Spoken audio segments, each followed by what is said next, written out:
నమస్తే అండి. మనం ఈరోజు మరుగుమందులో మరో చెట్టు గురించి తెలుసుకుందాము. చెట్టు పేరు వచ్చేసి అత్తిపత్తి చెట్టు అండి. ఈ అత్తిపత్తి చెట్టు యొక్క ఉపయోగాలు ఎలా ఉంటదంటే, దీనికి ఎక్కువగా ఆకర్షణ గుణాలు ఉంటాయి. ఈ చెట్టుకు మనం ఎక్కడ టచ్ చేసినా సరే ముడుచుకుంటది చూడండి. ఇట్లాంటి ఆకర్షణ కల గుణాలు ఉంటాయి దీనికి. దీనితో గనుక మనం మరుగుమందుని తయారు చేసి పెట్టినట్లయితే, అవతల వ్యక్తి మనకు కేవలం 24 గంటల నుంచి 3 రోజుల్లో మన వశమై మన చెప్పు చేతిలో ఉంటారు. చెప్పినట్టు వింటారనమాట. ఒకటే మాటలో చెప్పాలంటే కూర్చోమంటే కూర్చోవాలి, నించోమంటే నించోవాలి. మనం ఏది అడిగినా సరే, మనం ఏం చెప్పినా సరే మన కాదనకుండా మన ఆధీనంలో ఉంటారు. మనం చెప్పినట్టు వింటారు.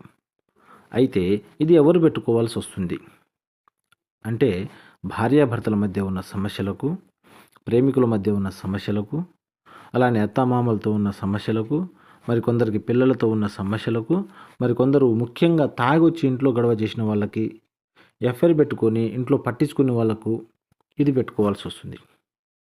ఇది గనుక పెట్టినట్లయితే 24 గంటల్లోనే వాళ్ళు మార్పొచ్చేసి 3 రోజుల్లో పూర్తిగా మారిపోతారండి. మారిపోయి మన చెప్పు చేతిలో ఉంటారు. చెప్పినట్టు వింటారనమాట.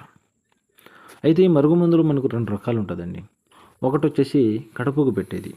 అది తినే వాటిలో, తాగే వాటిలో పెట్టాలి. సరే మేము ఇది పెట్టలేము అనుకున్న వాళ్ళకి తలకు గానీ, బట్టలకు గానీ, చెప్పులకు గానీ, ఒంటికి రాసేది ఉంటది. ఈ రెండిట్లో మనం ఏది పెట్టినా సరే వాళ్ళు కేవలం 24 గంటల్లోనే మారిపోతారండి.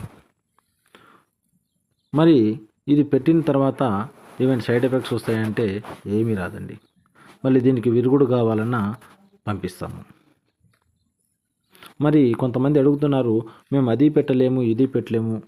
మరి మా పరిస్థితి ఎలా అంటే, వాళ్ళకు అఘోర వశీకరణ పూజ చేసి, వాళ్ళు ఎక్కడున్నా సరే, ఎంత దూరంలో ఉన్నా సరే, ఎన్ని రోజుల నుంచి విడిపోయినా సరే, ఎక్కడున్నా సరే, వాళ్ళ యొక్క ఫోటోల పేర్ల ద్వారాగా వశీకరణ పూజ చేసి కలపడం జరుగుతుంది. అలానే మీరు ఎక్కడున్నా సరే మీకు ఇది అందియడం జరుగుతుంది. మా ఛానల్ని మీరు మొదటిసారిగా చూస్తున్నట్లయితే లైక్ చేయండి, షేర్ చేయండి, కామెంట్ చేయండి. తప్పకుండా సబ్స్క్రైబ్ చేసుకోండి. సర్వే జన సుఖినో భవంతు.